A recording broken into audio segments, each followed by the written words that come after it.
The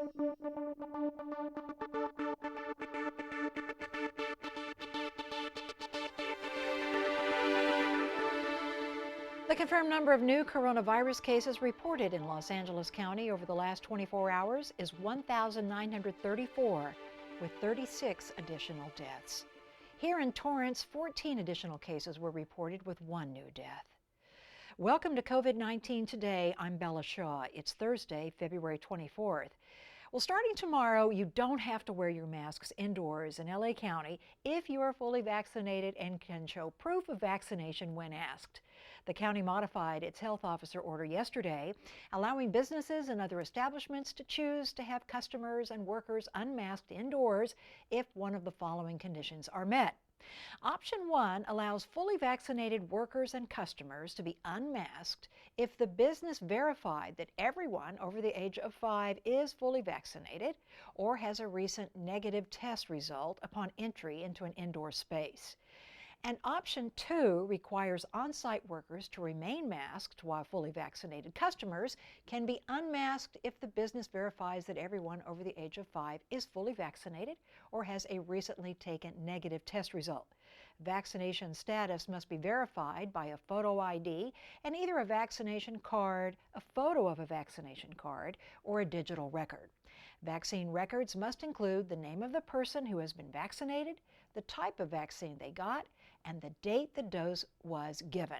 A negative test must be verified by a photo ID and either a printed, email, or text message from the test provider or laboratory. The results must include the person's name, date of test, type of test, and negative result. Over-the-counter self-test kits are not accepted for customers and are only accepted for employees if used per Cal OSHA requirements. The test must be taken within 2 days of entry if it is a PCR test and 1 day if it is an antigen test. Federal masking requirements continue in a number of settings, including public transit, K-12 schools, and healthcare facilities. A couple of new studies are shedding more light on how well human immunity is defending against the Omicron subvariant BA.2 in the real world. The first study comes from South Africa, where BA.2 grew rapidly from 27% to 86% over a single week this month. Researchers looked at cases tied to more than 95,000 positive COVID-19 tests and found similar levels of hospitalizations from both versions of the Omicron variant, 3.6% with BA.2 and 3.4% with BA.1. Roughly 1/4 of people hospitalized with both versions of Omicron were fully vaccinated. The second study, which was conducted in Denmark, told a similar story. BA.2 is about 30% more transmissible than the original Omicron variant, according to early studies from Denmark and the United Kingdom. And according to the World Health Organization, about 1 in 5 COVID-19 cases worldwide are currently caused by BA.2. Although cases have been dropping globally, the relative proportion caused by BA.2 has actually been going up. It is outcompeting the original Omicron strain in at least 43 countries. But the new studies provide some reassurance that while BA.2 may overtake its genetically distant cousin, it won't likely lead to greater numbers of hospitalizations and deaths.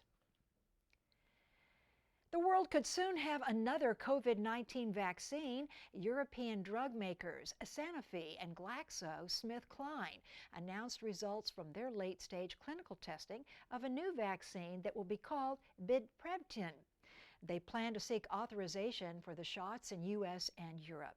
Vidprevtin is a protein subunit vaccine, which means it uses harmless protein fragments that spot and fight off the coronavirus. The phase 3 trials involved more than 10,000 adults in the U.S., Asia, Africa, and Latin America.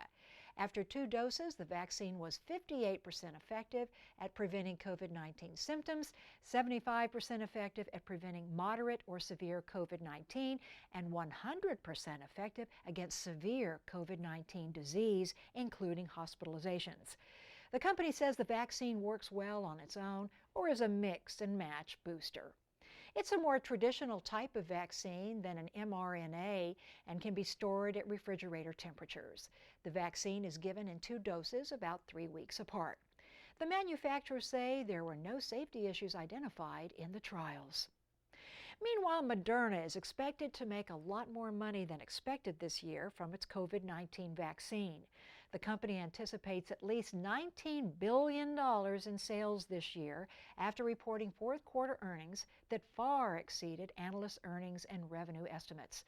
The company's 2022 forecast for vaccine sales was $2 billion higher than its previous expectation. Moderna CEO Stefan Bancel says $19 billion only reflects signed purchase agreements and not potential U.S. sales yet, since the federal government has not signed advance purchase agreements for this year. He expects the shots to get pricier as they move into the private market, saying he thinks the price does not reflect the value of the vaccine from a pharma co-economic standpoint. Moderna reported $4.9 billion in net income for the fourth quarter. The company sold $17.7 billion of its COVID-19 vaccine in 2021, delivering 807 million doses worldwide. Moderna's revenue totaled $18.5 billion in 2021.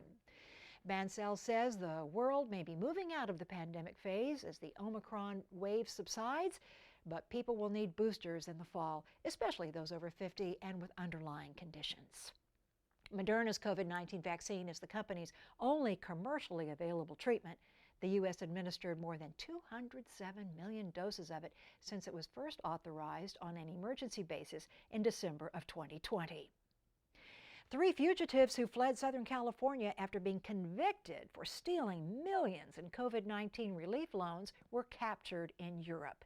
43-year-old Richard Avazian and his wife, 37-year-old Marietta Terabilian, were missing since August 29th. They were convicted at trial for being part of an Encino-based fraud ring that involved more than $18 million in COVID-19 relief loans and were granted release to await sentencing.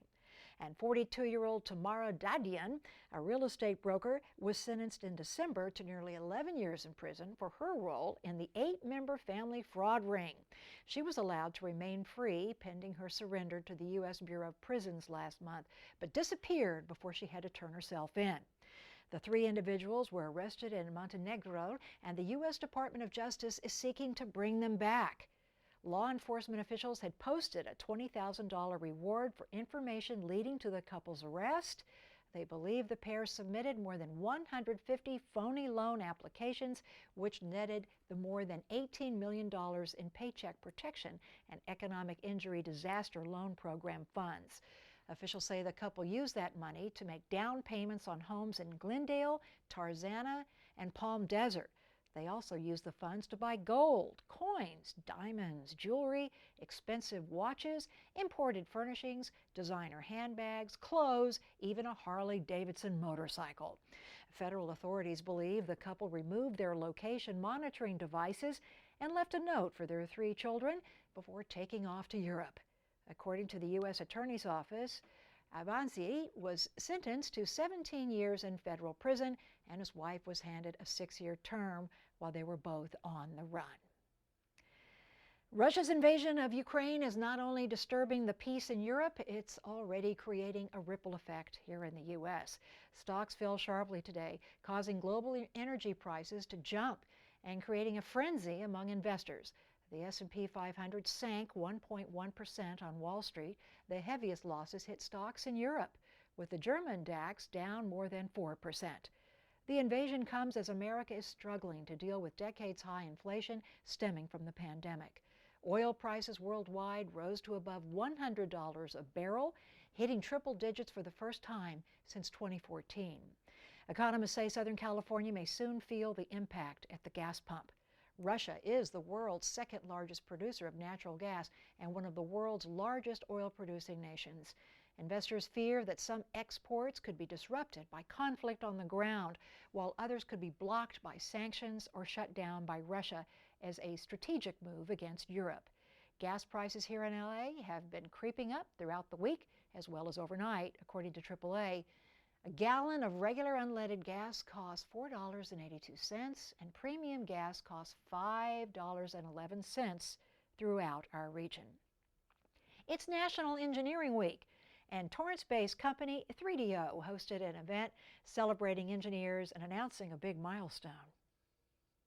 Over 40 engineers work at 3DO, and you have to love how engineers are so resourceful and creative. We called this press conference today to announce a major milestone in 3DO's history, the launch of the future for production metal 3D printing technology. 3DO's Cloud is our digital end-to-end platform built from the ground up to scale our 3D printers into mass production. The manufacturing cloud is built with an array of next-generation technologies, including software like AI machine learning, robotics, automation, material science, and of course, 3D printing. 3DO is really aligned with the core values of our city, including sustainability, the high-tech industry, bringing more high-tech jobs to our city. This is the wave of the future in manufacturing. Coming out of the pandemic, this is a great way to spur the economy, and we're excited that they're expanding in our city.